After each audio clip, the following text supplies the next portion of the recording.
모평균과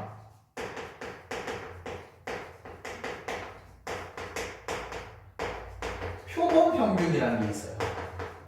그러니까 우리가 평균을 두 가지로 지금 나눠서 부르고 있는 거야. 평균인데 모평균도 있고 표본평균이 있다. 이게 뭐냐라고 하면 우리가 통계조사라는 걸 할 거거든. 자, 예를 들어서 쌤이 예를 들어서 한번 설명해 볼게요. 자, 예를 들어 우리나라라고 칩시다. 이게 남한이야. 쌤이 지금 하고 싶은 건 우리나라 전체 인구의 평균 키를 조사하고 싶어요. 그러면 여기 있는 사람들 전부 다 키를 재어서 평균을 낸 게 그게 진짜 평균이겠죠. 우리 근데 이걸 뭐라고 하냐면 모평균이라고 불러요. 이걸 모평균이라고 불러요. 좀 이따 다른 평균이 하나 더 나올 건데 그거랑 이름을 구분하기 위한 거라고 생각하시면 돼요. 왜? 우린 여기 전체를 뭐라냐면 모집단이라고 부르거든요. 요거를 모집단. 원래 있는 전체라고 생각하시면 돼요. 전체, 원래 전체. 근데 현실적으로 우리나라가 전체 인구를 다 평균의 키를 재기에는 조금 무리라는 게 따르다라는 걸 느낄 수 있죠. 그래서 하는 일이 뭐냐면 특정 무리들을 잡아냅니다. 특정 무리들을 잡아내야 합니다. 몇 개씩 얼마나 잡아야 되는지는 우리에게 지금 중요한 게 아니에요. 그냥 이렇게 한다라는 사실만 알면 돼요. 그렇게 잡아내는 우리 이것들을 뭐냐면 표본이라고 불러요. 물론 그 안에 예를 들어서 100명씩 조사하도록 하십시다. 뭐 50명씩 조사하도록 하십시다 라고 되어 있거든. 근데 여기 있는 그 표본의 개수가 몇 개라고 튀어나오게 되면 우리 그걸 뭐라고 하냐면 표본의 크기라고 불러요. 자, 이름을 아셔야 돼요. 이거를 우리 표본의 크기. 예를 들어 50명씩 조사해 보겠습니다. 100명씩 조사해 보겠습니다. 라고 하는 그 인원수를 우리는 뭐라 하냐면 표본의 크기라고 불러요. 그래서 이렇게 그 표본에 잡아내는 걸 뭐라고 하냐면 추출이라고 불러요.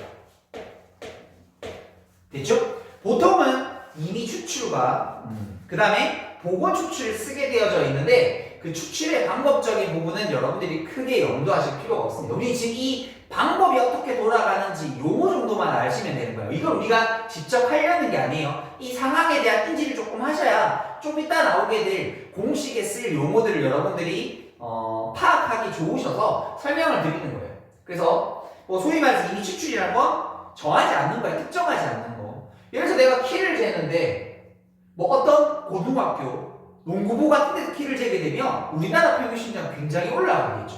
아니면 뭐 어디 저기 유치원 같은 데 가서 평균 키를 재게 되면 우리나라 평균 키는 또 반대로 엄청나게 낮아지겠죠. 그래서 그거를 극복하기 위해서 그냥 정해놓지 않고 아무나 임의로 하는 거고, 그리고 나서 보통 추출은 보건 추출 다시 집어넣고, 물론 비보건 추출도 할 수 있습니다. 근데 그런 것들은 여러분 우리가 생각할 고려가 아니고 거기 있는 내용들을 한번 그냥 이런 내용들이구나 라고 한번 읽어보시면 돼요. 여기까지 읽으셨죠. 그렇게 이렇게 표본을 조사하는 과정을 우리 뭐라냐면 표본조사라고 얘기를 해요. 됐죠? 이거를 표본조사라고 얘기를 해요. 그러면 저기서 표본을 조사하게 됐을 때 원래 모평균이 있을 거고 원래 전체 집단들에 대한 평균이 있을 거고 그걸 M이라고 표시하고 모분사 됐죠? 우린 이거를 시그마 제곱 그 다음에 모 표준편차 모 집단의 표준편차라고 있겠죠? 그거를 시그마라고 이렇게 적기로 약속합니다. 그러면 저 안에 있는 어떤 표본을 하나 끄집어내서 내가 여기 100명을 끄집어냈다고 칠게 아니면 50명을 끄집어냈다고 칠게 그때 우리 그걸 뭐라고 하냐면 표본평균이라고 불러요. 그러면 표본평균을 내가 지금 표본의 크기를 n개만큼 꺼냈다라고 치면 이 안에서 x1이라는 표본, x2라는 표본 쭉 나오겠죠? 그 표본들을 n개가 있겠죠. 이게 시계 50명의 키를 조사한 거야? 그럼 걔들이 뭐 해야 돼? 표본 평균이라는 거. 걔들의 평균을 조사해야 되겠지. 그래서 그걸 조사하게 되면 저기는 x1이라는 변수랑 x2라는 변수랑 xn이라는 변수를 n으로 나눠주면 이게 표본 평균이 되는 거야. 우린 이거를 기호로는 이렇게 적기로 약속을 해요. 위에 짝대기를 넣어서 저거를 x바라고 했습니다. 저게 표본 평균을 나타내는 표현법입니다. 됐죠? 그 다음에 그 표본들 안에서의 분산도 조사할 수 있겠죠. 우린 이걸 뭐라고 했냐면 S제곱. 이 시그마라는 게 그리스어로 S를 나타내는 약자거든요. 그거에 대문자를 쓴다고 생각하시면 돼요. 됐죠? 그러면 우리가 이걸 어떻게 구하냐라고 하면 분산이라는 건 편차제곱의 평균이었잖아. 그럼 얘들아 봐. 저기는 별량에서 평균, 방금 표본 평균을 구했으니까 이거 제곱해주면 뭐예요? 이게 편차제곱한 거죠. 다시 두 번째 있는 별량에서 그 녀석의 평균을 빼준 다음에 제곱해주고 쭉쭉쭉 더해서 xn에서 x바를 뺀 녀석 제곱해주면 이게 뭐예요? 편차 제곱의 총합을 셈이 적어준 거다. 근데 그거를 우리 보통 뭘로 나눠야 돼? n이라고 나눠줘야 돼. 근데 여기 특이한 게 하나 있어. n 마이너스. 요 부분 조금만 한번 체크 좀 할게요. 특이하죠? n-1이에요. 이게 뭐냐면 모분산과 표본분산에 대한 편차, 약간의 차이가 존재하거든요. 그 차이를 줄이기 위한 도구입니다. 뭐 구체적인 내용은 여러분들이 모르셔도 되는데 근데 이게 요즘에 쌤이 지금까지 2번 봤습니다. 내신에서 낸 걸 2번 정도를 본 적이 있어서 그래서 전혀 모르시면 안 될 것 같고요. 근데 시중에 문제집에 잘 없어요. 쌤 같은 데 보면 A 스텝 보면 있고 문제 하나 들어있고 막 그렇거든요. 만날 일은 잘 없는데 그래서 표본들에 대한 그 분산을 구할 때 빼기 1을 진짜로 빼기 1을 구해보고 나면 모분산과의 차이가 굉장히 줄어들거든요. 뭐 그런 의미라고만 받아들이시면 될 것 같아요. 자 그러면 표본 표준 편차는 당연히 그렇게 주셨으니까 S라고 하시면 되겠죠? 그럼 그 값을 어떻게 해요? 왜? 굳이 따로 구하는 게 아니라 위에 구한 분산을 해주면 된다. 그러니까 평균분산 표준편차가 전체 거도 구할 수 있고 표본 안에서도 평균분산 표준편차를 구할 수 있어서 그 이름들이 달라지는 거예요. 됐죠? 여기까지는 요 n-이 중요한 건 아닌데 그래도 혹시나 모르니까 한번 좀 보셨으면 좋겠다. 됐죠? 그럼 얘들아 이렇게 통계를 했을 때 잘 봐 얘들아. 내가 첫 번째 표본, 두 번째 표본, 세 번째 표본 있겠지. 예를 들어서 이렇게 한번 적어볼까? 우리가 평균시간 조사했어. 여기가 뭐 170.1, 여기가 171.3, 167.4, 여기에 168.5 이렇게 4개의 표본을 50회 조사했다고 칩시다. 그러니까 우리는 통계라는 건 뭐냐? 다시 이 4개 집단에 대한 평균을 내줘야 되는 거 아니겠습니까? 맞죠? 평균을 내줘야 되는 거 아니겠어? 그래서 우리가 지금부터 구해야 될 게 뭐냐면 그 표본 평균들의 평균을 구하고 그러니까 여기서 이게 지금 요게 지금 뭐냐면 x바 1일 거고 여기가 x바 2일 거고 여기가 x바 3일 거고 여기가 x바 4라고 돼 있으면 쟤들의 평균을 다 다시 조합해야 될 거 아니야. 맞죠? 그 작업을 하는 거야. 근데 그거를 계산을 하는 게 아니라 얘들과의 관계를 가지고 보자는 거라서 지금부터 쌤이 아까 공식 외워줘야 됐잖아요. 여러분은 지금부터 이 공식을 암기할 거예요. 됐죠? 그 이 상황을 이야기해서 쌤이 이때까지 보조 설명한 겁니다. 사실 이거는 나온 적 있다고 하지만 나올 가능성은 진짜 지극히 떨어지는 문제이긴 하지만 한번 좀 보고 눈을 보고 넘어가시고 우리의 핵심은 여기입니다. 여기.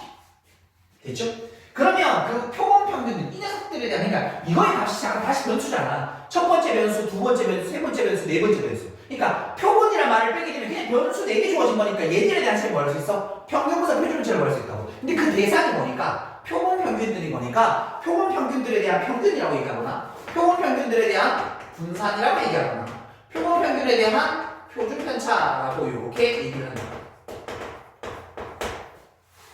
됐죠? 그래서 그거를 기호로 적어주게 되면 x바라고 하는 변수들에 대한 평균이라는 뜻인 거고 x바라고 하는 변수들의 분산이라고 해서 이렇게 표시를 하는 거고 x바라고 하는 표준편차라고 해서 시그마라고 이렇게 표현을 해주시는 거다.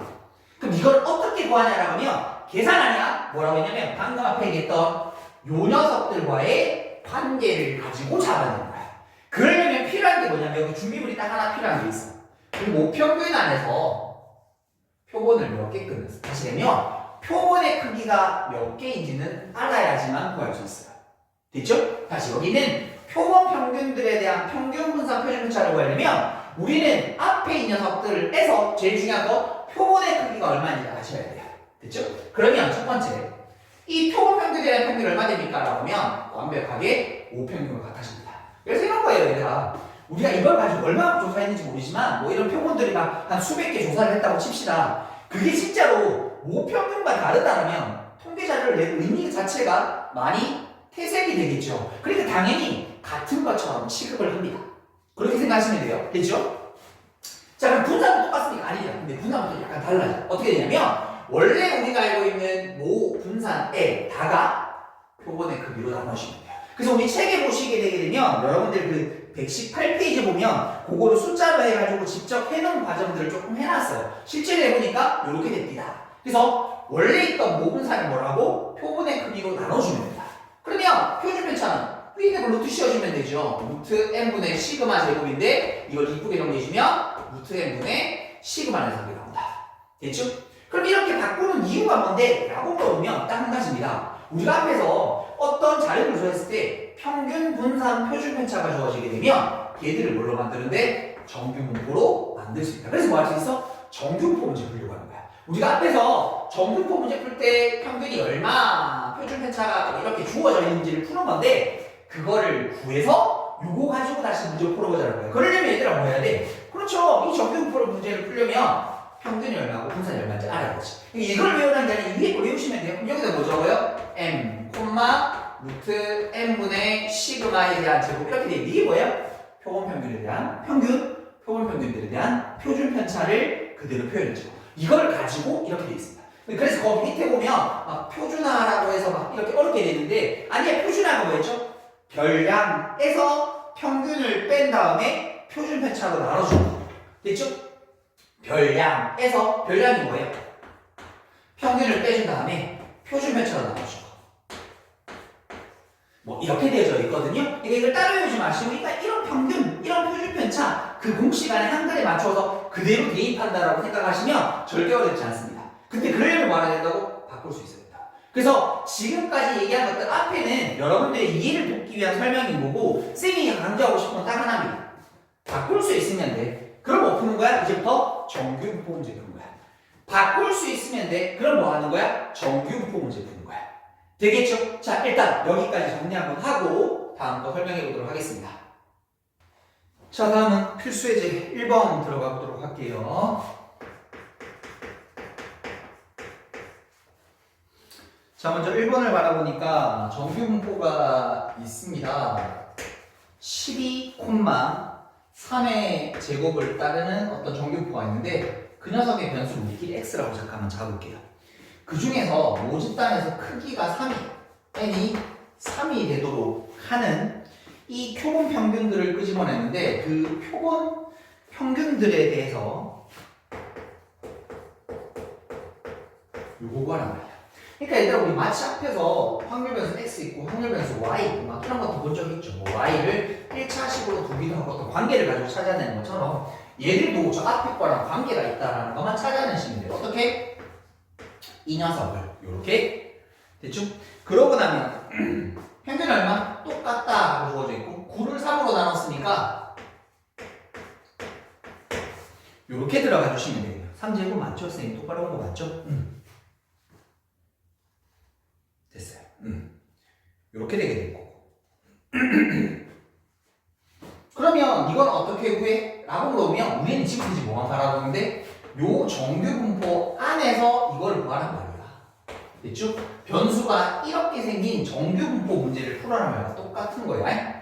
그런데 우리가 지금 찾고 있는 별량 제곱의 평균이라는 건 어디에서 등장했었어? 분산은 별량 제곱 평균에서 평균 제곱을 빼는 거였었으니까 분산이라는 녀석에다가 그 녀석에 대한 평균을 다시 뭐 해준 거? 제곱해준 거. 이게 넘어가면 분산이었었으니까. 그럼 여기서 분산의 값이 얼마인데? 3인 거잖아.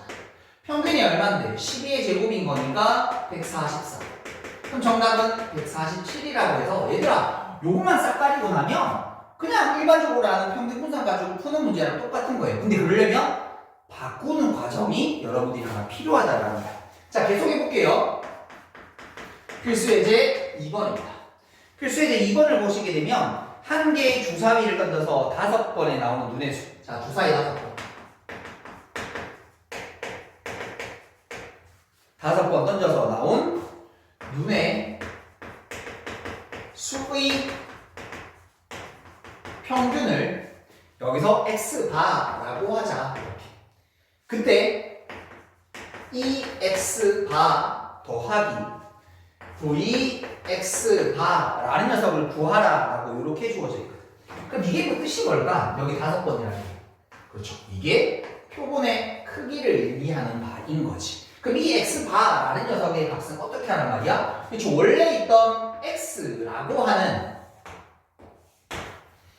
모평균과의 관계를 가지고 보라 말일 테니까 1, 그 다음에 우리가 2, 3, 4, 5, 6이라고 하는 주사위 눈의 수라는 녀석을, 그 주사위 눈의 수라는 녀석을 x로 봤을 때 그 녀석에 대한 평균을 구하면 될 테니까 이거 얼마예요? 6분의 1, 여기 6분의 1, 6분의 1, 6분의 1, 6분의 1, 6분의 1의 확률을 가지잖아. 그럼 그 녀석들에 대한 평균을 구하게 되면 긁어서 더하는 거에 있으니까 6분의 1, 2, 3, 4, 5, 6이 되시면 되겠고 6분의 7, 3, 21이 되면 되니까 3을 나누시면 2분의 7이 이렇게 되시면 되겠죠.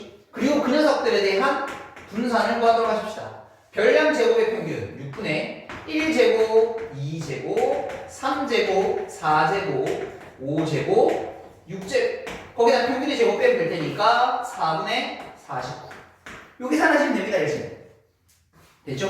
뭐 물론 밑에 거 그 뭐 수열 반응을 배우신 분들 조금 더 빨리 볼 수 있는데 뭐 모르면 하면 되죠. 6 1에다가 4에다가 9에다가 16에다가 25에다가 36 이렇게 더주시면 돼요. 뭐 처음에 보시겠으면 요리하면 20, 요리하면 여기까지가 30 되시면 되겠고 요리하면 50, 61이 되시면 되나요? 91이겠네요.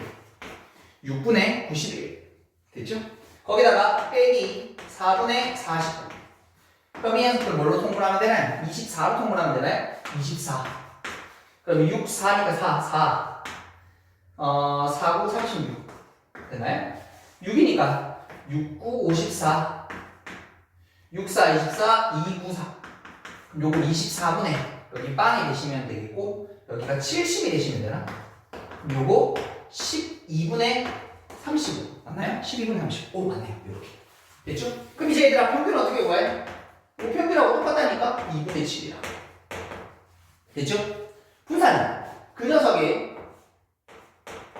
모 분산을 뭘로? 표본의 크기 5로 나눠주는 거 요거 7이 되어서 2분의 7 더하기 12분의 7이 되시면 되겠고 그러면 요거 12분의 앞에 게 6, 7에 42 40이 7 됐으니까 49가 되시면 되나? 정답은 12분의 49 뭐 숫자가 조금 그렇고 그런 건 어쩔 수 없습니다만 결국 바꾸는 요령은 알고 계셔야 문제를 풀어보실 수 있다 됐죠?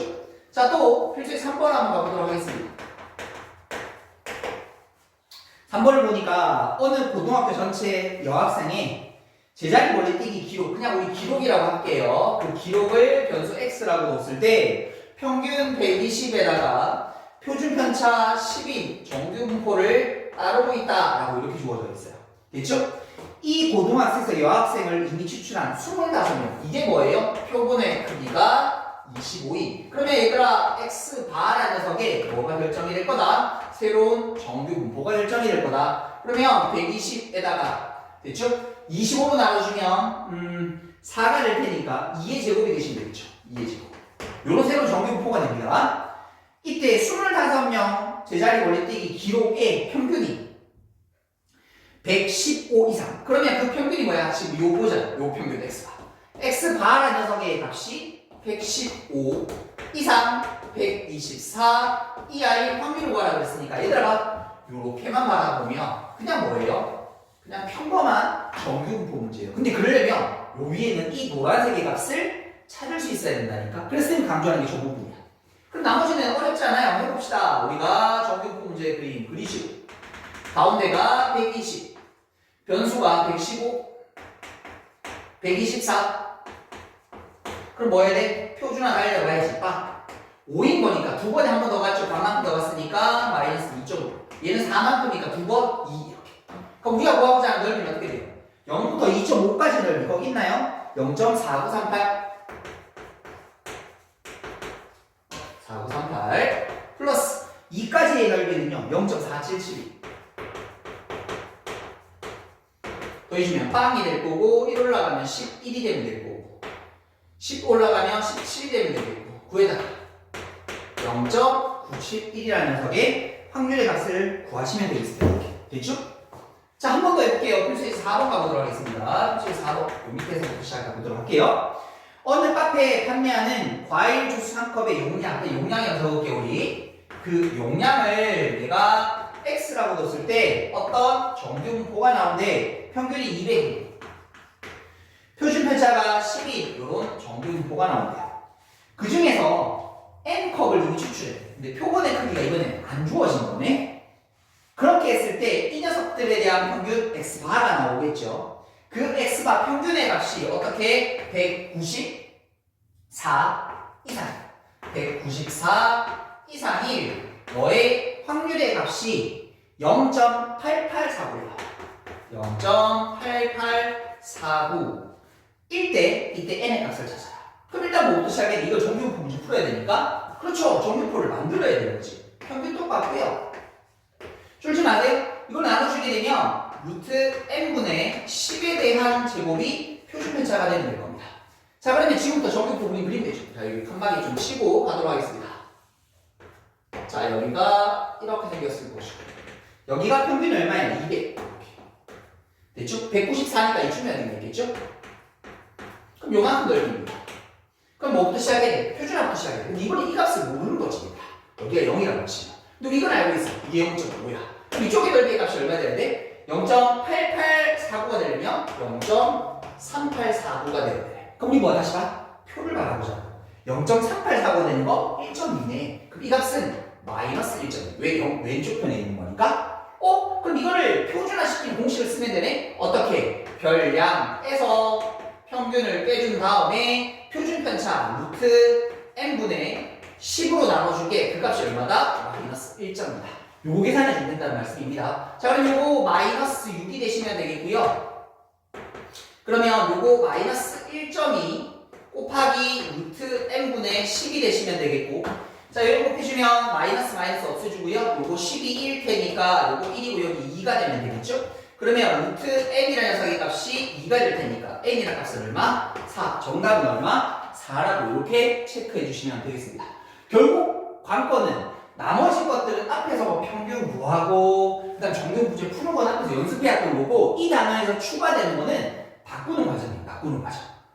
그거 하나 말고는 새로운 내용이 전혀 없습니다. 물론 용어 좀 어렵고 숫자가 조금 더 복잡해지는 건 어쩔 수 없습니다. 여기 나누기가 들어갈 테니까 분수꼴이 들어갈 수밖에 없거든요. 그건 여러분들이 극복을 하셔야 돼요. 자, 여기까지 정리 한번 하도록 하겠습니다.